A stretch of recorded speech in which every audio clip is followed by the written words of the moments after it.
கோல்டோடைய price அப்படிங்கிறது இன்றைக்கி எங்கேயோ உச்சத்தை தொட்டுட்டு இருக்கு.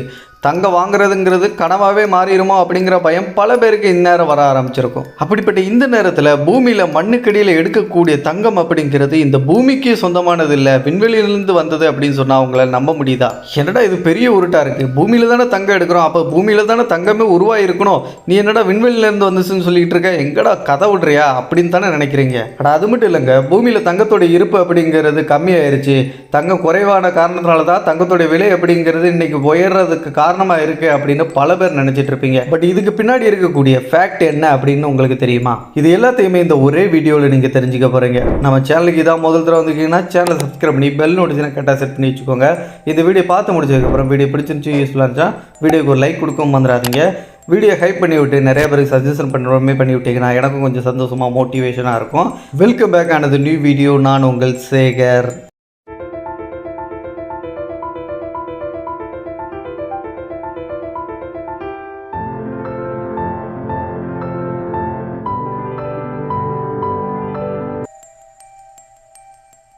முதல்ல கோல்டு அப்படிங்கிறது என்ன காரணத்தினால பூமிக்கு சொந்தமானது இல்லை, விண்வெளியிலிருந்து வந்தது அப்படின்னு சொல்கிறாங்க அப்படின்னா, கோல்டு அப்படிங்கிற தங்கம் அப்படிங்கிறது ஒரு ஹெவி எலமெண்ட்.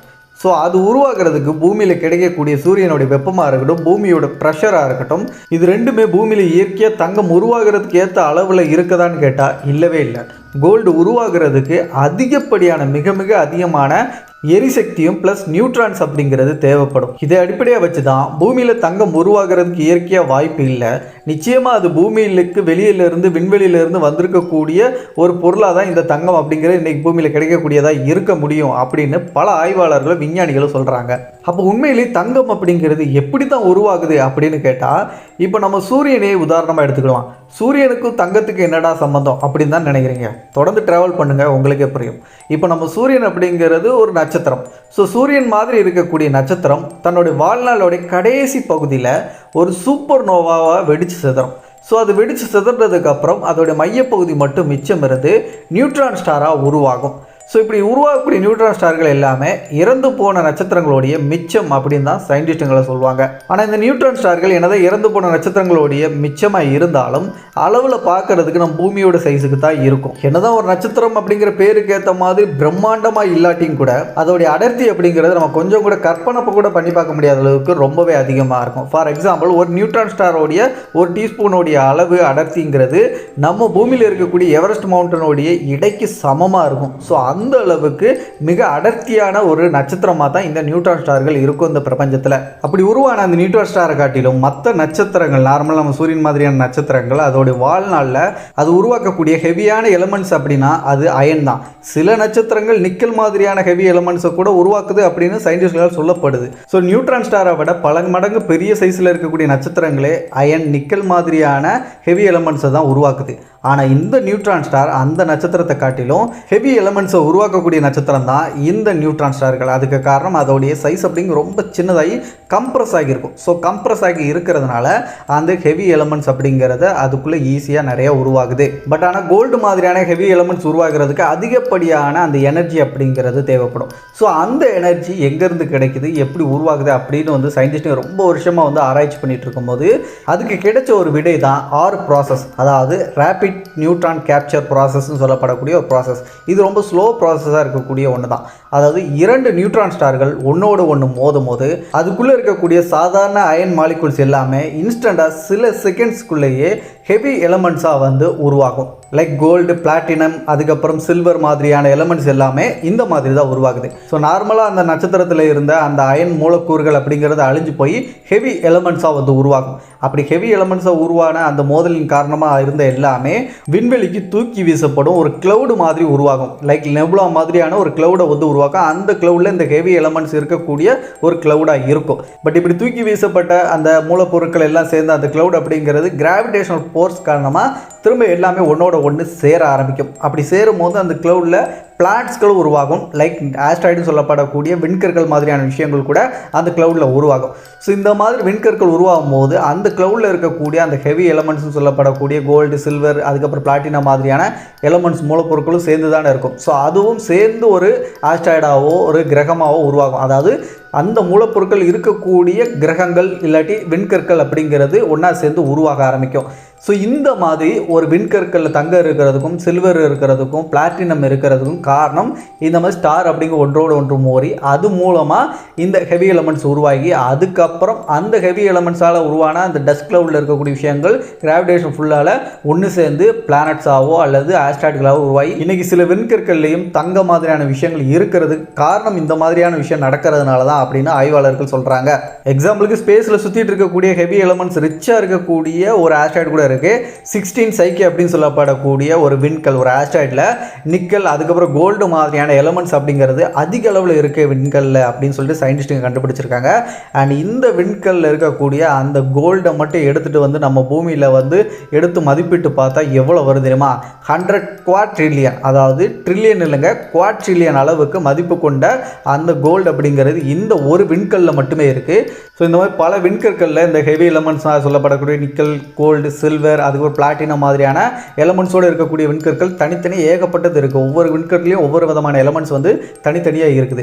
ஸோ அதை பற்றிலாம் தனியாக வந்து நம்ம வீடியோவில் பார்க்கலாம். எந்த மாதிரியான ஆஸ்ட்ராய்டுகள் எந்த மாதிரியான எலமெண்ட்ஸ்லாம் இருக்கிறதுக்கான வாய்ப்புகள் என்ன, எதனால் இருக்குது அப்படிங்கிறலாம் டீட்டெயிலாக வந்து ஆஸ்ட்ராய்டுகளை பற்றி ஒரு வீடியோவில் பார்ப்போம். அந்த வீடியோ வேணும் அப்படின்னா கீழே கமெண்டில் ஆஸ்ட்ராய்டு அப்படின்னு சொல்லிட்டு கமெண்ட் பண்ணுங்கள். எத்தனை பேர் கமெண்ட் பண்ணுறீங்களோ அதை பொறுத்து அந்த வீடியோ நான் வந்து மேக் பண்ணுறேன்.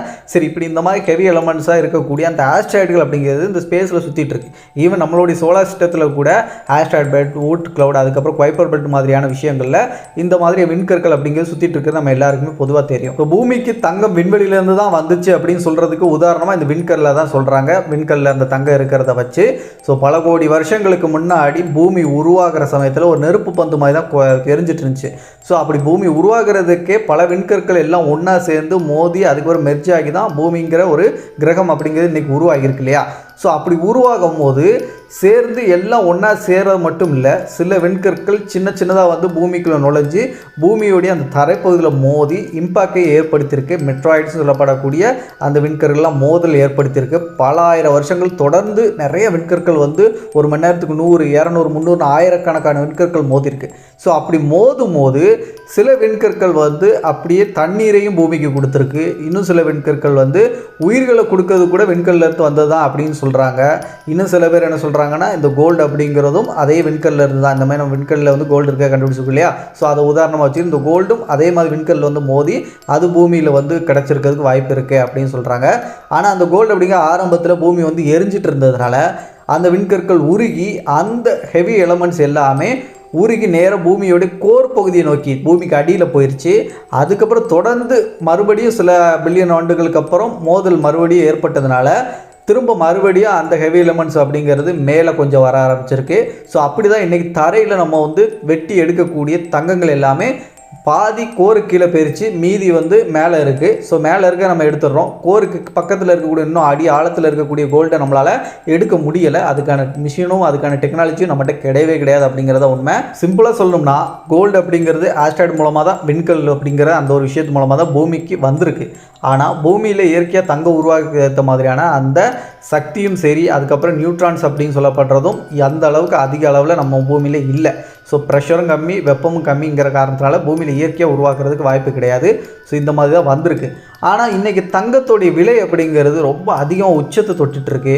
அதுக்கான காரணம் என்ன அப்படின்னு சொல்லிட்டு நான் வீடியோட ஸ்டார்டிங்கில் வந்து சொல்லணும்னு சொல்லியிருந்தேன் இல்லையா? அதுக்கு நான் இப்போ ஷார்ட் அண்ட் ஸ்வீட்டாக விளக்கம் கொடுக்குறேன். நான் முதல்ல சொன்ன மாதிரி கோல்டு அப்படிங்கிற ஆஸ்ட்ராய்டு மூலமாக வந்துச்சு. அந்த ஆஸ்ட்ராய்டு மூலமாக வந்த கோல்டு வந்து சிலது பூமியோடைய தரைப்பகுதி கொஞ்சம் மேல் பகுதியிலையும், இன்னும் சிலது அடி ஆழத்துக்கு போயிடுச்சு.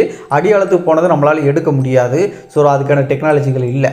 அந்த வகையில் மேல் பகுதியில் இருக்கக்கூடிய தங்கம் அப்படிங்கிறது எடுக்கக்கூடிய அளவுக்கு இருக்கக்கூடிய தங்கம் எல்லாமே காலியாக போச்சு. அதனால தான் கோல்டோடைய ப்ரைஸ் வந்து இன்க்ரீஸ் ஆயிடுச்சு அப்படின்னு பல பேர் நினச்சிட்டு இருக்காங்க. ஆனால் உண்மையிலேயே பூமிக்கு அடியாழத்தில் இருக்கக்கூடிய அந்த தங்கத்தோடைய அளவு அப்படிங்கிறது எடுத்தோம் அப்படின்னு வச்சுக்கோமே, ஒரு எக்ஸாம்பிளுக்கு ஒரு வேலை எடுக்க முடியுது அப்படின்னா அதை வச்சு நம்ம உருக்கி நம்ம மொத்த பூமி இருக்குல்ல அந்த பூமியை சுற்றி ஒரு கோல்டு கோட்டிங் கொடுக்கணும் அப்படின்னா 1.5 அடி திக்னஸ் கொண்ட கோல்டு கோட்டிங்கை நம்ம பூமி மொத்தத்துலேயும் வந்து கொடுக்க முடியும். அந்த அளவு கோல்டு அப்படிங்கிறது பூமியோட அந்த கோர் பகுதியில் அப்படிங்கிறது மறைஞ்சிருக்கு. அதை எடுக்க முடியாது. பட் ஆனால் கோல்டு அப்படிங்கிறது பூமியில் வந்து நம்ம கணக்கிட முடியாத அளவுக்கு ரொம்ப அதிகமான கோல்டு இருப்பு இருக்குது அப்படிங்கிறத உண்மையை தவிர கோல்டு காலியாக போயிடுச்சு அதனால தான் கோல்டோட ப்ரைஸ் இன்க்ரீஸ் ஆகிருக்குங்கிறது மித்து தான். உண்மையான காரணங்கள்லாம் இதெல்லாம் தான். கோல்டோடைய ப்ரைஸ் இன்க்ரீஸ் ஆகிறதுக்கு வேர்ல்டில் ஏதாச்சும் போர் பதட்டம் அப்படிங்கிறது நடந்துகிட்டு இருக்கு அப்படின்னா அந்த போர் பதட்ட சமயத்தில் இந்த மாதிரி கோல்டோடைய ப்ரைஸ் அப்படிங்கிறது இன்க்ரீஸ் ஆகும். ரீசெண்டாக வந்து உக்ரைன் ரஷ்யா போராக இருக்கட்டும், சீனா மற்றும் தாய்வானுக்கு இடையே அந்த போர் பதட்டம் அப்படிங்கிறது கொஞ்சம் மூல ஆரம்பிச்சிருக்கு. எப்போனாலும் சண்டை போடுறதுக்கு வாய்ப்பு இருக்குது அப்படின்னு சொல்லிட்டு. ஸோ இந்த மாதிரி காரணங்களாலே அந்த கோல்டோடைய ப்ரைஸ் இன்க்ரீஸ் ஆகுதுன்னு ஒரு ரீசன். இன்னொன்று, எல்லா நாடுகள்லையும் இருக்கக்கூடிய அந்த சென்ட்ரல் பேங்க்கில் இருக்கக்கூடிய அந்த தங்கத்தோடைய இருப்பு அப்படிங்கிறது அதிகமாச்சு அப்படின்னா, அதாவது தங்கத்தை வந்து அதிகமாக அந்த வேர்ல்டில் இருக்கக்கூடிய அந்த சென்ட்ரல் பேங்க்கில் இருக்கிறவங்க வாங்கி வைக்க ஆரம்பித்தாங்கன்னா டிமாண்ட் அதிகமாகி கோல்டோட டிமாண்ட் அதிகமாகி கோல்டோட ப்ரைஸ் அப்படிங்கிறது இன்க்ரீஸ் ஆகும். ஆனால் அமெரிக்காவுடைய அந்த டாலரோடைய மதிப்பு அப்படிங்கிறது எப்போம்லாம் வந்து குறைஞ்சிருக்கோ அந்த டைம்லாம் கோல்டோடைய ப்ரைஸ் அப்படிங்கிறது இன்க்ரீஸ் ஆகிருக்கு. ஹிஸ்ட்ரி எடுத்து பார்த்தோம் அப்படின்னா. ஸோ அந்த வகையில் ரீசெண்டாகவும் கோல்டோடைய ப்ரைஸ் இன்க்ரீஸ் ஆகிறதுக்கு டாலரோடைய அந்த வீழ்ச்சி அப்படிங்கிறது காரணம். ஸோ இந்த காரணங்களால் மட்டும்தான் கோல்டோடைய ப்ரைஸ் இன்றைக்கி வந்து உச்சத்தை தொட்டுட்டு இருக்கே தவிர மற்றபடி எல்லாரும் கோல்டு நிறைய வாங்கி வச்சுக்கிட்டு இருக்காங்க, கோல்டோடைய இருப்பு பூமியில் கம்மியாக இருக்குது, அதனால தான் கோல்டு ப்ரைஸ் இன்க்ரீஸ் ஆகிருக்கு அப்படிங்கிறதெல்லாம் மித்து தானே தவிர மற்றபடி அதெல்லாம் உண்மையே கிடையாது. ஃபைனலாக இந்த வீடியோவில் கோல்டு அப்படிங்கிறது எப்படி உருவாகுது, அது எப்படி பூமிக்கு வந்துச்சு, பூமியில் எவ்வளோ கோல்டு இருக்குது, அந்த கோல்டோடைய மதிப்பு இன்றைக்கி வந்து ரொம்ப உச்சத்தை தொடுறதுக்கு காரணம் என்ன அப்படிங்கிற எல்லாத்தையும் பற்றி டீட்டெயிலாக தெரிஞ்சிருப்பீங்கன்னு நம்புகிறேன். ஸோ வீடியோ பிடிச்சிருந்துச்சி யூஸ்ஃபுல்லாக இருந்துச்சுன்னா வீடியோக்கு இன்னும் கூட லைக் கொடுக்கலாம். ஜஸ்ட் லைக் கொடுத்துருங்க. இதே மாதிரி நிறைய இன்ஃபர்மேஷன் தெரிஞ்சுக்கிறதுக்கு நம்ம சேனல் என்ன சப்ஸ்கிரைப் பண்ணி சப்ஸ்கிரைப் பண்ணி பெல் நோட்டிஃபிகேஷன் கட்டாஸ் பண்ணி வச்சுக்கோங்க. இந்த வீடியோ கொஞ்சம் ஹைப் பண்ணி விட்டிங்கன்னா நிறைய பேருக்கு இந்த வீடியோ சஜஷன் ஆகும், எனக்கும் கொஞ்சம் ஹாப்பியாக இருக்கும். அண்ட் மற்ற வீடியோஸை பார்க்குறதுக்கு மேலே ஐக்கான் லிங்க் கொடுத்துருக்கேன், செக் பண்ணிக்கோங்க. அடுத்த ஒரு நல்ல தகவலோட நான் உங்களை சந்திக்கும் முறை நான் உங்கள் சேகர். Bye bye.